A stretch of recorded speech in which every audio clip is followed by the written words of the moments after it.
미국 대통령으로서 메리 크리스마스라고 말할 수 있어서 영광입니다. 2017년 11월 말 미국 백악관의 크리스마스 트리 점등식에서 전 미국 대통령 트럼프가 한 말입니다. 지난 40년 전 지미 카터 대통령 이후 역대 미국 대통령들은 그동안 40년 동안 기독교를 믿지 않는 국민들을 배려하고 차별적인 언어를 쓰지 않는 것이 정치적으로 올바르다는 취지로 크리스마스 카드에 메리 크리스마스라고 쓰지 않고 해피 할러데이 이렇게 썼습니다. 그런데 트럼프 대통령은 마침내 크리스마스라고 당당히 말할 수 있다며 메리 크리스마스라고 말할 수 있어서 하나님께 영광입니다라고 선언했습니다. CBS 노컷 뉴스에서는 빼앗긴 메리 크리스마스가 다시 돌아왔나라는 제목의 기사를 싣기도 했습니다. 저는 개인적으로 트럼프 대통령의 그 기질 성향이 변덕스럽고 자충우돌이어서 별로 좋아하지 않지만 그분의 신앙만큼은 보수적인 것 같습니다. 여러분, 오늘은 예수님이 이 땅에 오신 크리스마스 성탄절입니다. 우리가 새해를 맞으면 모두가 다 새해 복 많이 받으세요 라고 인사하는 것이 맞듯이 성탄절 크리스마스가 되면 어떻게 인사하는 것이 맞습니까?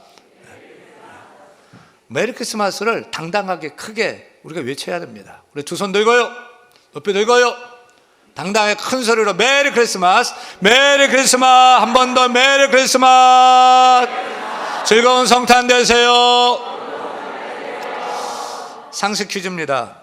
우리가 성탄절이 되면 부르는 성탄 캐롤 중에 노엘을 노래하는데, 노엘은 무슨 뜻일까요? 노엘은 프랑스어인데요, 프랑스어로 예수님이 나신 날, 프랑스어로 크리스마스가 노엘입니다. 또 유명한 크리스마스 캐롤인 펠리스 나비다 이렇게 하잖아요. 그 펠리스 나비다는 무슨 뜻인지 아세요? 스페인어로 메리 크리스마스입니다. 그럼 우리 한국말로 크리스마스를 뭐라고 합니까? 뭐라고 합니까? 성탄절이라고 합니다. 저는 여기에 좀 불만이 있어요. 크리스마스를 우리말로 성탄절이라고 하는데 고지고대로 해석하면 성령이 탄생하신 날, 성탄절의 주인공 예수님이 없습니다. 저는 이 성탄절 이름을 좀 고쳤으면 합니다. 4월 초파일은 부처님 오신 날이라고 하고 또는 석가탄신일이라고 해서 우리나라 모든 사람들은 4월 초파일은 예수님 오신 날로 잘 압니다. 그런데 크리스마스를 성탄절이라고 하면 주인공인 예수님이 없잖아요. 그래서 저는 성탄절을 순수 우리말로 예수님 오신 날 이런 생각을 합니다. 근데 더 큰 문제는 사람들이 성탄절에 예수님을 떠올리는 것보다는 산타클로스를 먼저 더 연상하는 것입니다. 심지어 어린아이들은 성탄절이 산타 생일인 줄로 압니다. 그래서 영국의 한 초등학교 교사는 산타는 가짜다고 아이들에게 말해 주었다가 파면을 당한 일도 있습니다. 왜 아이들에게 동심의 꿈을 깨버렸느냐며 파직당했습니다. 그러고 보면 산타클로스는요, 어마어마한 힘을 가지고 있는 것을 봐요. 매년 성탄의 계절 크리스마스 때가 되면 울면 안 돼 노래를 부르면서 산타클로스는 어김없이 등장을 합니다. 도대체 크리스마스와 산타클로스는 관계가 있기는 한 겁니까? 결론적으로 둘은 아무런 관계가 없습니다. 한 번쯤 들어보셨을 텐데요, 산타클로스는 4세기 소아시아 지방 리키아의 파타라시에서 출생한 세인트 니콜라스의 이름에서 나온 거예요. 대주교였던 그는 남몰래 선행을 베풀기를 좋아했습니다. 특별히 어린아이들을 좋아해서 자신의 생일인 12월 6일에 착한 아이들에게는 선물을 주고 나쁜 아이들에게는 감자를 주곤 했대요. 그런 그의 선행이 널리 알려져 세인트 니콜라스가 영어식 발음으로 그 유명한 산타클로스로 된 것입니다. 그리고 12월 25일 크리스마스가 되면 산타클로스는 언제나 어린이들에게 선물을 주는 상상의 인물로 발전이 된 것입니다. 그래서 어린이들은 성탄절이 되면 예수님 안 기다립니다. 산타클로스만 기다립니다. 눈 빠지게 기다립니다. 정말 아이들은 산타가 정말 존재한다고 생각합니다. 교회 다니는 부모들도 산타는 정말 있다고 끊임없이 가르치고 믿게 합니다. 이제는 산타가 믿는 대상이 되었습니다. 그래서 아이들은 예수님을 믿으면 구원받고 영생을 받는 것보다도 산타 믿고 산타가 선물을 가져다 준다는 것을 믿으면 정말 부모가 어떻게 해서든지 머리맡에 선물을 갖다 줍니다. 그래서 아이들로 하여금 크리스마스에 산타를 더 기다리게 하고 더 믿게 만드는 것입니다. 이것은 정말 문제고요, 큰 문제가 될 수가 있습니다. 산타가 정말 예수님 자리에 앉아 있고 예수님을 대체하는 것이 아닙니까?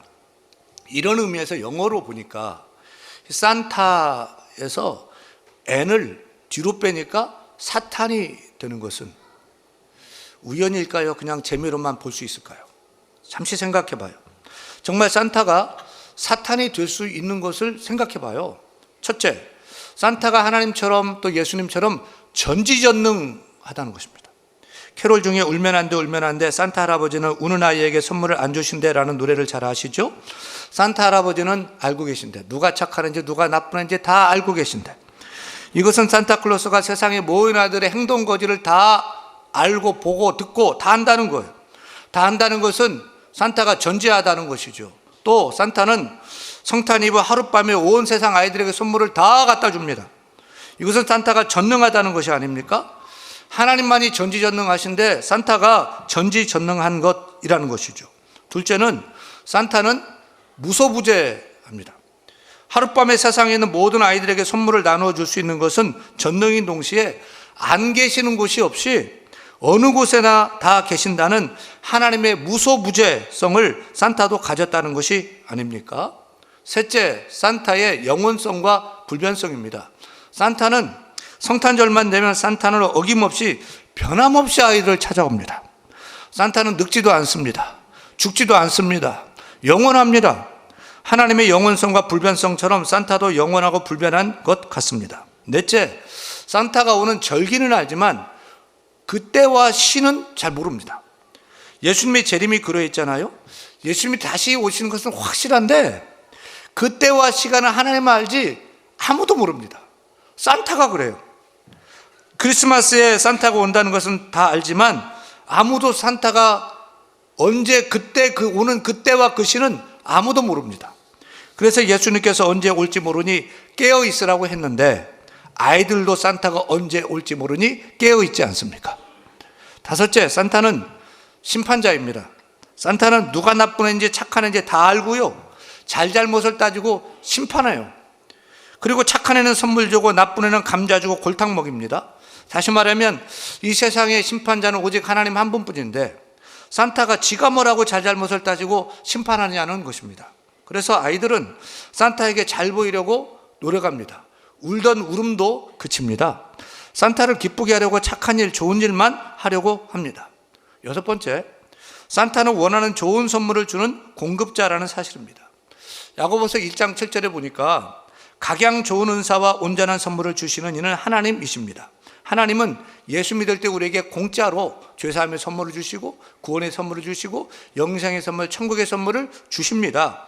우리는 그것을 값없이 주시는 하나님의 은혜라고 고백합니다.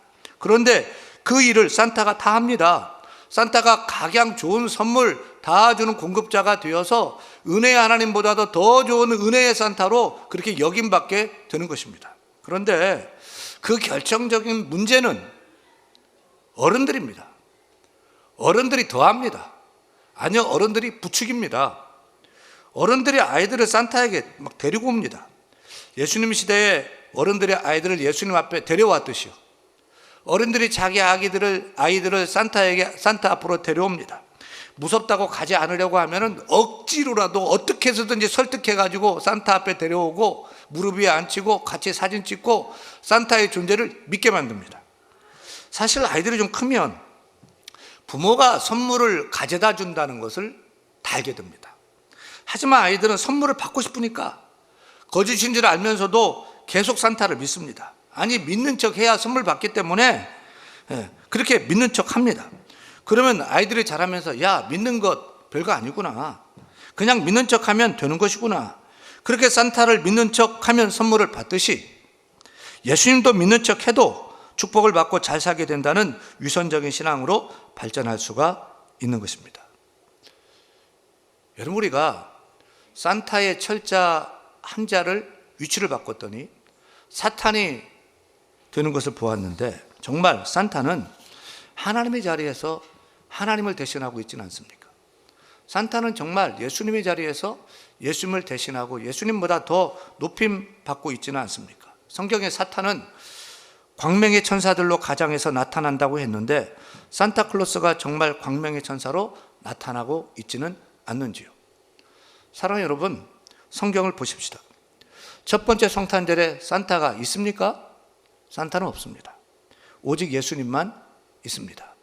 그래서 모두 아기 예수님께 경배했습니다. 동방박사도 아기 예수님께 경배했습니다. 들에서 양치던 목자들도 아기 예수님께 경배했습니다. 예루살렘 성전에 있던 시몬과 안나도 경배했습니다. 천군 천사들도 경배했습니다. 오직 예수 그리스도만이 성탄의 주인공이 되는 것입니다. 따라서 성탄절을 맞아 우리가 할 일은 무엇입니까? 예수님께 경배하는 일입니다.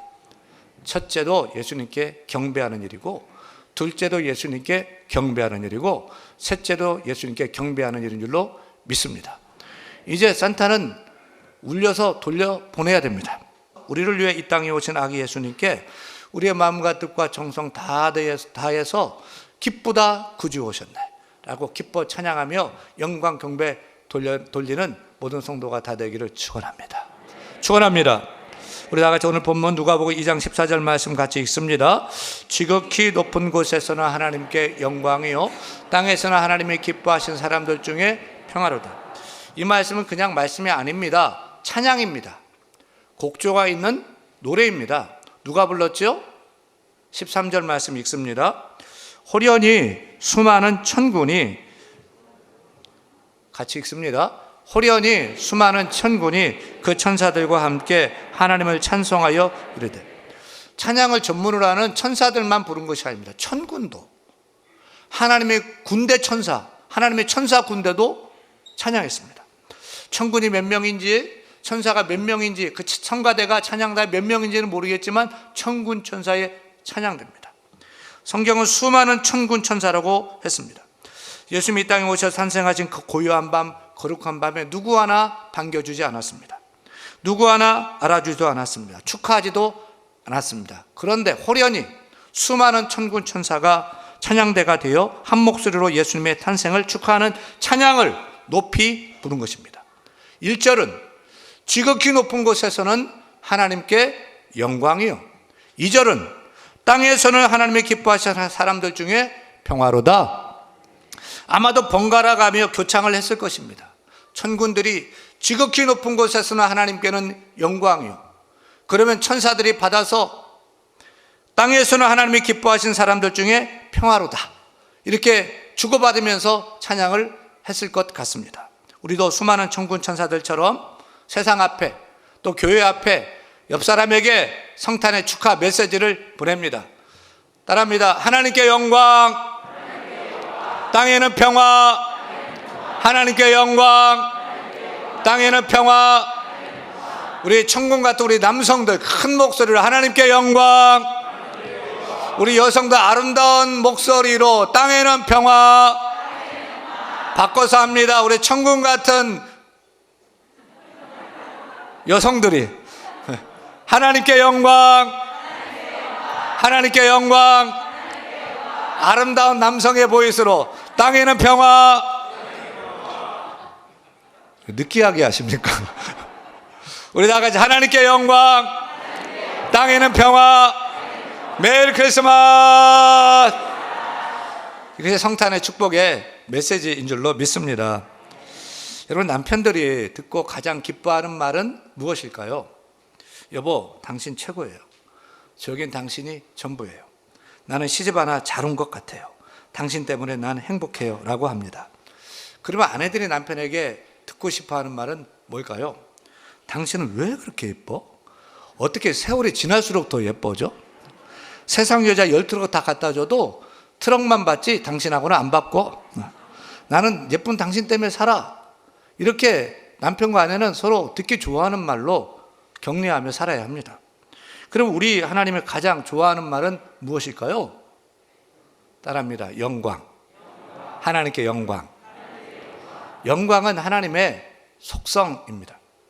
하나님께서 구약시대 때 성막이나 성전에 계실 때요, 하나님의 영광이 임하여서 성도들의 사람들이 감히 두려워서 능히 설 수 없었다고 성경은 기록합니다. 또한 요한계시록에 보면 장차 천국 새 예루살렘 성에서는 하나님의 영광이 비춰서 해와 달도 필요 없다고 얘기합니다.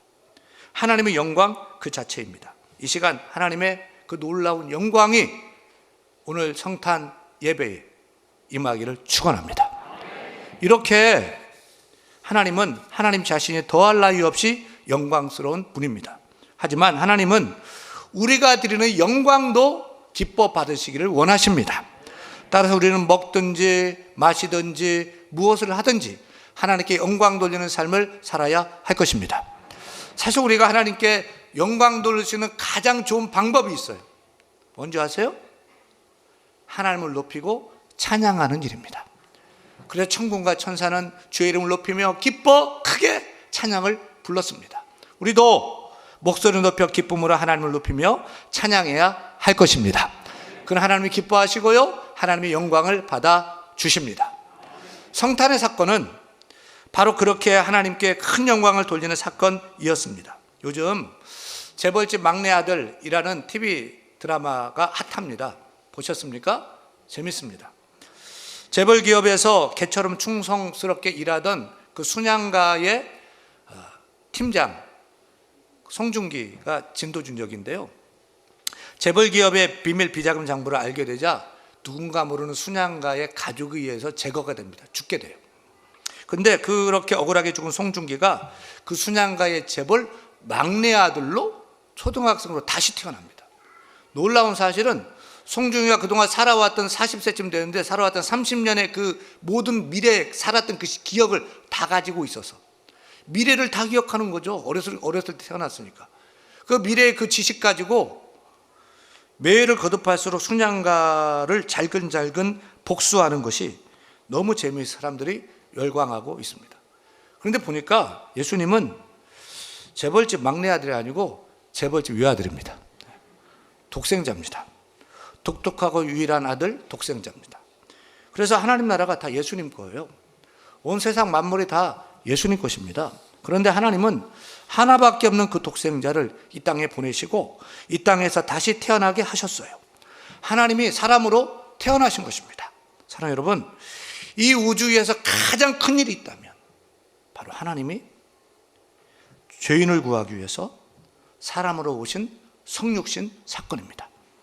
그것도 하나님이 하늘 영광 다 버리고 연약한 아기로 오신 성탄의 사건이야말로 참 미스테리하고 이해할 수 없는 놀라운 기적 중에 기적이고 가장 큰 기적, 그랜드 미러클인 것입니다.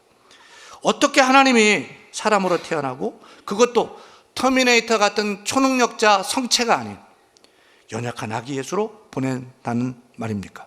여러분, 이 일을 행하신 하나님께 영광을 돌리는 것이 마땅한 줄로 믿습니다. 그것도 영광스럽고 좋은 자리, 높은 자리에 앉히면서 영광 받는다는 것이 아닙니다. 너무나 비참한 인간 세상에 그렇게 아들을 초라하게 마구간에 구유에 누이신 하나님께 영광을 돌려야 할 것입니다. 재벌집 막내 아들 송중기는요, 복수하기 위해서 태어나서 복수합니다. 하지만 재벌집 외아들 예수님은 하나님을 대적하는 죄인을 복수하러 오신 것이 아닙니다. 죄인을 사랑하러 오셨습니다. 살리러 오셨습니다.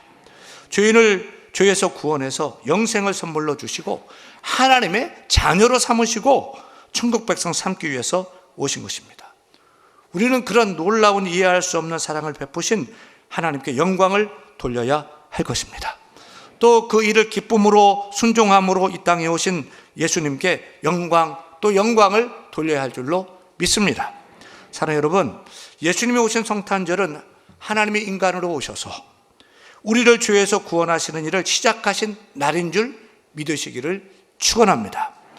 만약 성탄절이 없다면, 만약 예수님이 이 땅에 오시지 않았다면 어떻게 되었을까요? 비참하죠. 성탄절이 없다면, 주님이 오시지 않았다면 우리 죄의 문제는 어떻게 합니까? 구원의 문제는 어떻게 합니까? 교회 없습니다. 예배도 없습니다. 찬양도 못합니다. 천국도 없고요. 사탄의 자녀로 그렇게 지옥 불못에 떨어질 인생으로 살아가게 될 것입니다. 그러므로 우리 모두가 우리를 구원하기 위해 성탄의 은총을 주신 하나님께 감사와 찬양과 영광을 마땅히 높이 올려드려야 할 줄로 믿습니다. 이렇게 하늘에는 영광을 찬양했던 천군 천사들은 이제는 땅에는 평화를 찬양했습니다.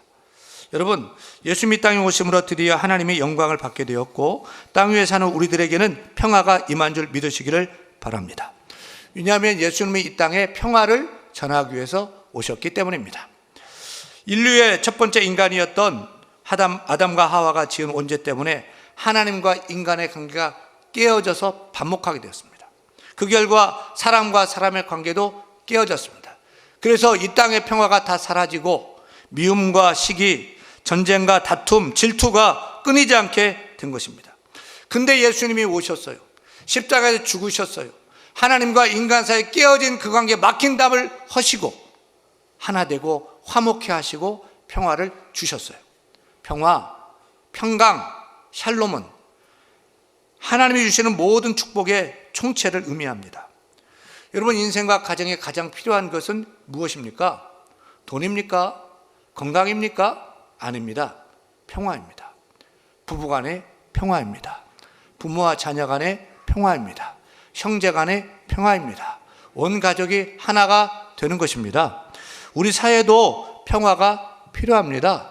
이 나라의 평화가 필요합니다. 남과 북의 평화가 절대적으로 필요합니다. 러시아와 우크라이나가 전쟁을 그치고 평화가 찾아와야 될 줄로 믿습니다. 우리 교회도 평화, 샬롬이 계속 흘러 넘쳐야 하는 것입니다. 근데 이 땅에 성탄하신 예수님은 평강의 왕이십니다. 이사야 9장 6절 말씀 읽겠습니다. 이는 한 아이가 우리에게서 낳고 한 아들을 우리에게 주신 바 되었는데 그의 이름은 기묘자라 묘사라 전능하신 하나님이라 영존하신 아버지라 평강의 왕이라 할 것임이라. 성탄절에 태어나신 아기 예수님이 평강의 왕인 줄 믿으시면 아멘. 아멘. 평강의 왕으로 오신 예수님께서 주시는 그 평강과 그 평화가 우리 가운데 넘치기를 간절히 축원합니다. 그것도 우리 가운데 강같은 주의 평화가 넘쳐 흐르기를 축원합니다. 오늘 성탄 메시지는 간단합니다. 하나님이 이 땅에 사람으로 인간의 몸으로 오셨습니다. 그 결과 하늘의 영광, 땅에는 평화가 임했습니다. 이제 우리는 오늘 살고 내일을 살면서 산타가 아니라 하나님께 영광을 돌리는 삶을 살아야 할 것입니다. 또한 우리가 평화의 메신저가 되어서 평화의 편지가 되어서 우리를 만나는 모든 사람들에게 하나님의 평화를 전하고 예수님의 평강 그 샬롬을 전하는 피스메이커가 다 되는 놀라운 역사가 우리 모두에게 펼쳐지기를 간절히 축원합니다. 우리 다시 한번 천군 천사가 우리에게 보내준 성탄의 메시지를 외치고 말씀을 마무리합니다. 따라합니다. 하나님께 영광, 하나님께 영광, 땅에는 평화. 메리 크리스마스.